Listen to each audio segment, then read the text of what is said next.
Hey, what's going on, everybody? Jeff Fuller with you. Excited to have great interviews and tell people stories. And so you can follow along at J Fuller Interviews on Instagram and Twitter, also YouTube channel and Facebook group, but the same J Fuller Interviews. So I've done quite a few interviews with musicians and athletes. But those of you that know me, you know I love to eat as well. So we're going to bring up Chef Dusty. Dusty, how are you? Not too bad. I'm glad to be here. Yeah, man. So you are a chef currently at Prohibition Pig. However, with this COVID-19 quarantine, you have not been working. Can you just share a little bit about what led you into cooking and why did you become a chef? Well, I was growing up in the 90s, so as all those cooking shows started to come out and was really interested in all that kind of stuff and took all the culinary programs in high school because I wasn't really a scholar, couldn't keep me in one spot. And then started working in kitchens when I was 15, washing dishes and loved it. So I ended up going to New England Culinary Institute in Rutland, I grew up in Rutland, but I went to Montpelier and then ended up in Stowe, Vermont, cooking after that. And I love smoking meat. My brother-in-law got me into it. We have a Weber smoker, kind of like a barrel type smoker. What is it about smoking meat that people need to learn before they go out and try to do it? Definitely need to control your heat source. You don't really want to hammer it. You want to go low and slow. Make sure you have a controlled heat source. If you're going to do it with just wood, make sure you have reliable thermometers. And so when they say, if you're looking, you ain't cooking, how do you fight the temptation of not looking when that meat's smelling so good on that smoker? We do a lot of overnight stuff, so that helps. For those 14-hour smokes, started at 8:30, 9 o'clock, and just let it go. Then you won't even have the temptation because you're not there. You check it in the morning, then you have time to look at it. But every time you open that up, you're putting yourself behind by letting all that heat out. And I love smoked meat. There's just something about it, the flavor, the process. And usually in the summer, we smoke meat on a Saturday. And so you're playing yard games and goofing off and having a good time. What is it about food that just creates memories with people? I think it's just the experience. You have all these memories of times you ate food with people or have certain dishes that'll bring you back. We've all seen that Pixar movie Ratatouille where, he eats that dish and brings him back to his childhood. I feel like there's memories tied to certain dishes in certain places. Now, Chef Dusty, you can follow along on Instagram at chef_Dusty. What do you like to cook the most as far as a meat? Do you like chicken, beef, pork? What do you enjoy? I really enjoy doing pork, not just because it's pro pig, but there's just so many different cuts of the actual animal that you can do in different preparations. You get the whole hog you can smoke and chop up, but you can also do the loins and the butts and do ham, which is a really diverse animal. And so when they talk about chicken fried, is it chicken fried steak? What does that mean? Where you just anyway, explain that to me.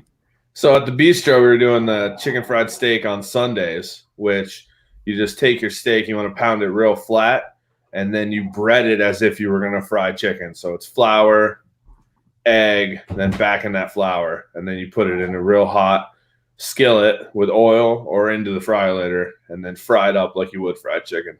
So if you're doing oil, what type of oil would you use? Is it canola oil, vegetable, olive I oil? like I like peanut oil, but there's a lot of issues with that right now with the allergies. But if you're doing it at your house, peanut oil is fine, or canola oil. I have a enameled cast iron skillet that I've been using for fried chicken at the house, and it works really well.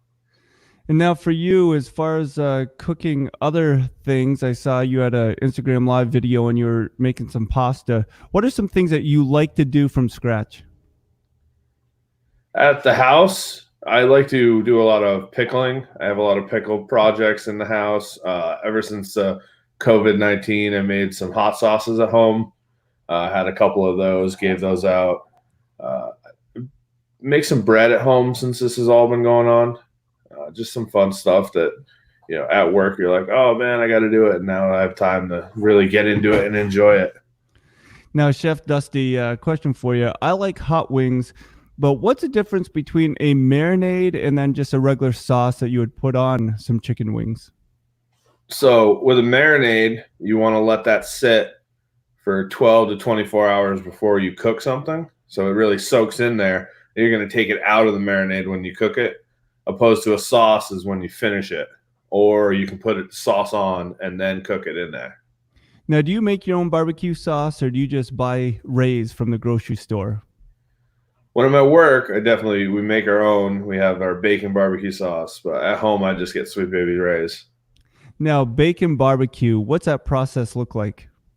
So there's a lot of vinegar and sugar and a whole bunch of bacon, and we cook that all down. A lot of tomato products, some secret seasonings in there, and that's our Pro Pig bacon barbecue.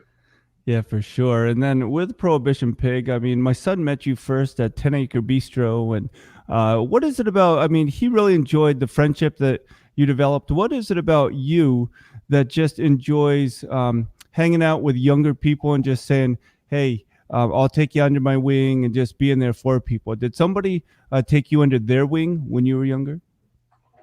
I definitely had some chefs that I worked under and worked with. Like I worked with Cody Vasic at Trap Family Lodge. We worked together for 4 or 5 years. He definitely taught me a lot of stuff. I just enjoy when people are legitimately interested in cooking and food, not just there to do their job. It's nice to have somebody that's like, why is it like this? Or why do we make it like this? Not just like, that's the way it is. And now I have a friend that he makes his own beer, homebrew. And I said, have you ever made a beer that you threw out? And he said, no, I've made some awful beer, but I drink it because I know the process that went into it. Have you ever had any recipes that you just experimented with and then you just thought, I'm never going to do that again? I definitely have made some things that we like fell on our face at the bistro. A couple dishes that just weren't as successful as we wanted to. They never made it live. We made small batches of it. I don't know if you remember that corn pasta dish that we had a couple summers ago, but it was, Okay. there was 4 or 5 different dishes before that actually made it on the menu. Now, for me, I like Coca-Cola. I probably shouldn't drink as much. My son told me to suck in my stomach the other day, so I don't know if that's a good sign. But this cherry vanilla Coca-Cola, I just like how they mash that up. What are some things that go well together cooking that people wouldn't put together? Hmm. Just some weird combinations. Yeah, so like I mean, I'm not a big sprout guy, but I know like a lot of people like them. And how would you need to cook those so they go well, or put them with so people would eat them more or get to enjoy the flavor, the pairing, I guess. I mean, as far as Brussels sprouts go, I just douse them in bacon, and everyone loves them. You can always cook them with sugar. I guess a weird combination you wouldn't think of is putting cinnamon in your tomato sauce, Hmm. just a little bit. What makes that special, or what does it do to the sauce? It adds a depth of flavor in there, and you can't ever really pinpoint what it is. Just a little bit, though. Oh, that's good. Some of those secret ingredients you're letting out. I've made ribs the last couple days or last couple weeks, and I mixed cayenne and brown sugar, and I thought that was like pretty cool, but I guess it's kind of normal. What is it about mixing flavors, I guess? So you have the sweet and the hot that really brings out the flavor of the meat that you're cooking. Yeah, I mean that helps complement the complex flavors of the meat itself. The sugar helps cut down that capsaicin in the heat a little bit. You can add, because you don't want it over the top. You have those certain places that are like spicy, spicy, but you don't taste anything. It's just there for the wow factor where you actually add flavors in there, like your brown sugar will help mellow out that capsaicin. Well, that's a great point because I think flavor is a lot more important than spicy or heat.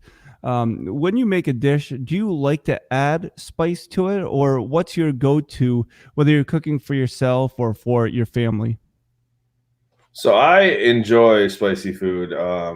I had some dried Trinidad scorpions that one of our dishwashers was a Jamaican guy, and he'd eat them like tomatoes. It was insane, but that's about too hot for me. You start eating those, and it's just like you're sweating and crying, and I can't taste anything.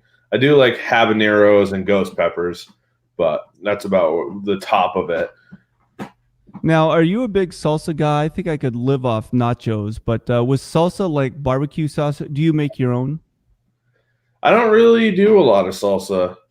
Um, Mm. I have made it a couple times, but it's not like in my repertoire or my go-to.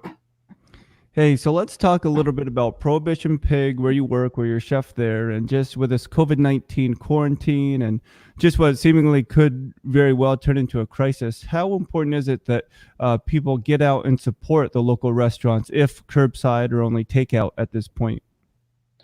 It's definitely important to support, any small businesses during this time. Just to check out, there's a lot of places doing to-go food or offering gift cards that are great. It's just getting money into the business to keep it afloat until everything can get back or as close to back as it can. Yeah. Your small businesses. Me and my wife have been going to certain places that we like that are like supporting them, getting some to-go food while this is all going on. Now, during this COVID-19 quarantine, what are some things that you've actually enjoyed being able to do, having that extra free time? I definitely enjoyed having the free time just to play some video games I never got around to. Uh, it's nice to clean the certain, get go through clothes and take out my spring stuff, put away my winter stuff, and organize. I went through all my kitchen cabinets, and I was like, I'm never going to use this. I clear it out, just do a nice purge. Yeah, for sure. Now, Netflix, are you a Netflix watcher? I know Michael's enjoyed Tiger King with my wife. I've seen a couple episodes, but Yeah. have you ventured in and watched Joe Exotic? Oh, I definitely watched that. It was a roller coaster. So Uh, Carol Baskins, is she guilty? yeah, I mean, I'm pretty sure she did it. It was, I was like, what is this? And I watched the first episode. Next thing you know, I'm 5 episodes in. What other shows would you recommend, or a guilty pleasure that you've just been able to do during this time? I've been watching the Sherlock show with Benedict Cumberbatch. Hmm. Was been pretty good. Also watched Umbrella Academy. That was definitely worth a watch. Now, Chef Dusty, once things go back to the new normal, um, what are you most looking forward to doing? I am looking forward to. We were going to change the menu up right before this, shutdown happened. We were looking into doing our summer fall menu. Kind of me and John, my sous chef, and I had been talking about changing up some stuff that we wanted to see different. So we're looking forward to that. So hopefully, when it does reopen, we're gonna have some new fun stuff on the menu. And I think there's a glare, but behind me, it's a picture of one of the knives. There was also a cleaver before. But how important is it to have your own knives? And what would you recommend for people at home to just experiment, but to cook their own food? So I like having my own knives just because you know what they do, you know how long it is, you know how wide it is. You're not gonna, you use a different knife every time, and it's just different variables. There's however much you want to spend on a knife, you can spend on a knife. I have a set that I use that I really enjoy. It's the Wusthof Icon series, and they're pretty reasonably priced for whatever you need. They have a full set, everything, a boning knife, cleaver, Santoku. That's a great set. Right now, I'm into the Blenheim Forge. They're in London. They're more expensive, but I only have my Santoku. I also made a knife with Nick Anger in Johnson, which was a really cool experience, just to go out there and forge it from nothing, just a piece of metal, and walk away with a knife. It was just a really awesome experience there. Well, Chef Dusty, thanks so much for making the time. It's always fun to have different people on and have them share their stories. Again, I love sports and I love music, but man, I love to eat as well. So the final question, what are you cooking tonight, and what do you enjoy cooking when you're at home? So tonight, honestly, we're making cheeseburgers and tater tots. There you go. But I do enjoy chicken thighs a lot at home. A couple days ago, we did fried chicken, like we said earlier, which you can see on the Instagram. Just I do a lot of braising. I enjoy braising. And with your cheeseburgers, anything special you add? Any secret sauce, or do you put cheese in the meat before or on top, or I special seasonings? have this Cajun seasoning, Tony's Cajun seasoning. All right, It's pretty great. They have it on Amazon. I'll check that out. I put that on the burgers, and it's great. Hey, that's awesome. Hey, Chef Dusty, thanks again. Enjoy this time. Stay safe. And when we get out of this quarantine, I'll either take you out to dinner, or I might just show up for dinner and let you cook for me. So how about that? All right, man. Again, Chef Dusty makes some time. Jay Fuller Interviews. We're so glad to tell people stories. And if there's somebody that you would like to hear a story from, or a recipe, or where they got their inspiration for a book or music, just send me a text, email, and we'll try to get those guests on the program. You guys have a great day, and enjoy this beautiful weather. All right, I'm out.